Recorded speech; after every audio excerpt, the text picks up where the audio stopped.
de Eduardo Sacheri, del libro Esperándolo a Tito y otros cuentos de fútbol, Último Hombre.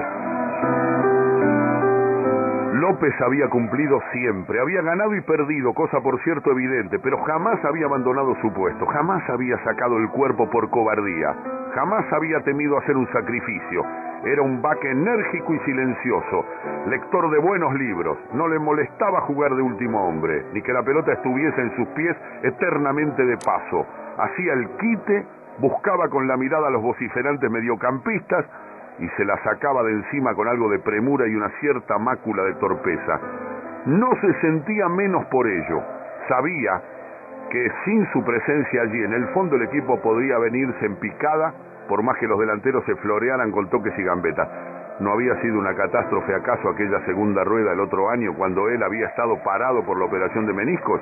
Al técnico casi lo internan del disgusto, los contrarios hicieron festines memorables, la defensa sin él era un colador endemoniado, un puente cándido por el que podía pasar hasta una anciana en muletas y llegar cara a cara con el arquero.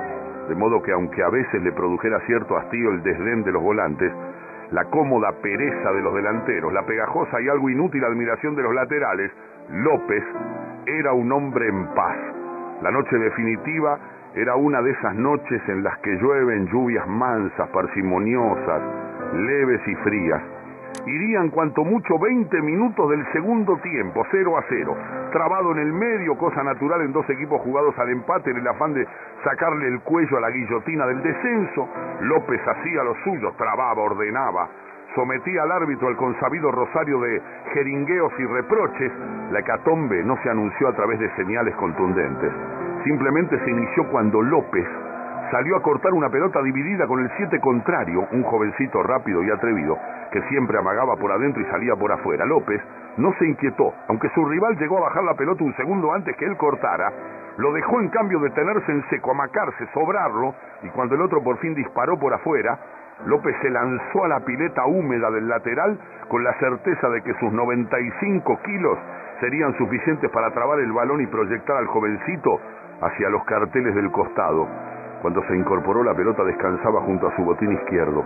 El otro yacía aturdido en un charco cercano al banderín del córner. Había cumplido según el manual del perfecto zaguero, y algunos aplausos regados desde la tribuna semidesierta le entibiaron el alma. Faltaba únicamente buscar con la mirada al 3 o algún volante para que abrieran el juego, pero entonces pasó lo que nunca había pasado antes. López bajó de nuevo los ojos. Vio sus pies embarrados, su rodilla raspada, sus medias bajas y la pelota brillante, reluciente. Los gritos desde el medio le llegaron de inmediato, pero López decidió que debía esperar a que algo terminase de tomar forma dentro de lo suyo. Tal vez el 9 contrario advirtió sus vacilaciones, porque se le vino al humo con la lengua afuera para atorarlo en su torpeza. López llegó a oír que el técnico le gritaba que la tirara, que la colgara, pero en lugar de obedecer, no pudo evitar bajar de nuevo la cabeza y volver a verla, como nunca hasta entonces, hasta enamorarse de la pelota, hasta el último rincón de su alma. Entrecerró los ojos, inspiró profundamente, oyó con una nitidez absoluta el galope tendido del delantero, notó su respiración agitada, le vio la codicia ególatra que siempre llevan en el rostro los delanteros. Nunca supe lo que López sintió en ese momento. Yo supongo que fue una súbita intuición de la negritud insoslayable de la muerte.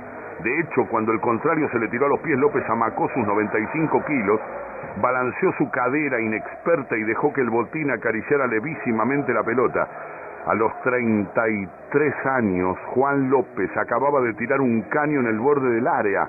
El técnico escupió el pucho y le gritó que la largase. López lo contempló sin prisa y sin cariño. Cuando adelantó el balón y se lanzó tras él al trote, lo había olvidado para siempre. Llegó hasta el medio campo sin que le salieran al cruce.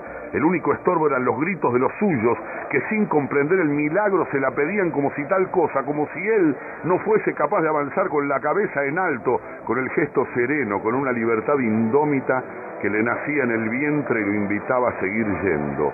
El técnico, fuera ya de sus cabales, lo insultaba en escalas terribles, lo combinaba a largarla y a volverse. El iluso no sabía que López corría irrevocable a su destino, o al menos a uno de todos los destinos que habitaban la vida de un hombre.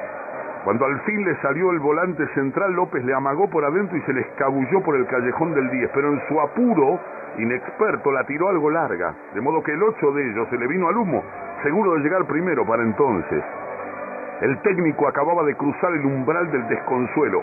López había pasado a 2 contrarios, pero había metido tal desbarajuste en los relevos que nadie sabía dónde cuernos pararse. No estaban listos para eso. López nunca había subido.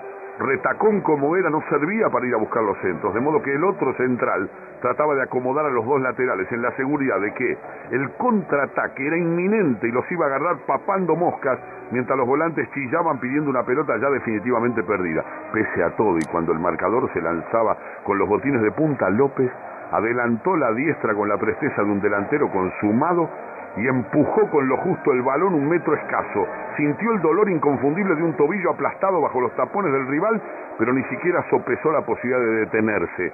Ahora corría cerca de la raya y de vez en cuando la alejaba de la línea con sutiles toques de una zurda que hasta entonces le había servido solo para apretar el embriague.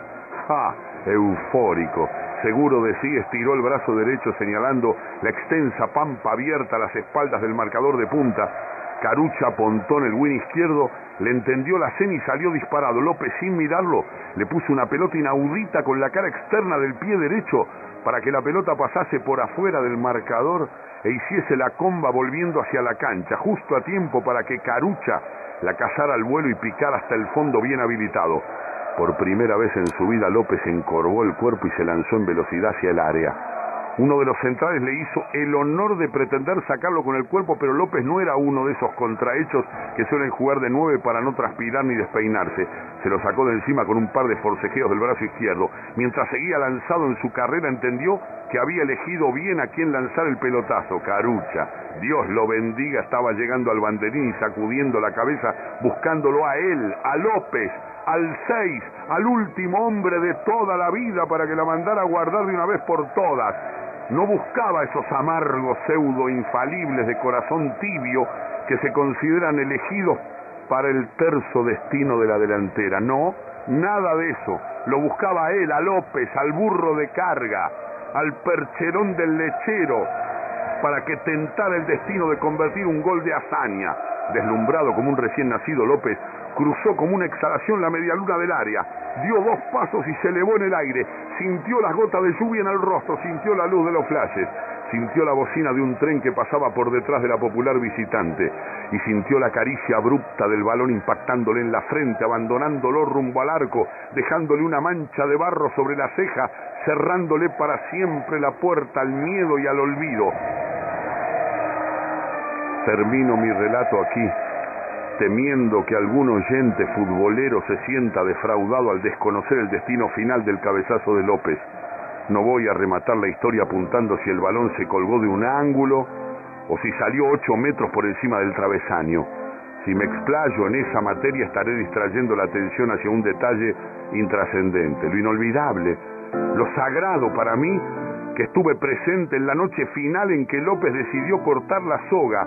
Es su imagen al volver desde el área contraria, sereno, feliz, altivo, la camiseta fuera del pantalón, las medias bajas, el barro en las pantorrillas y una mirada absorta, emocionada, enternecida en la intuición de su libertad recién alumbrada. Una mirada sin destino fijo, apoyada en todo caso en un punto cualquiera del horizonte. De esas miradas que los hombres solo usan para mirarse a sí mismos.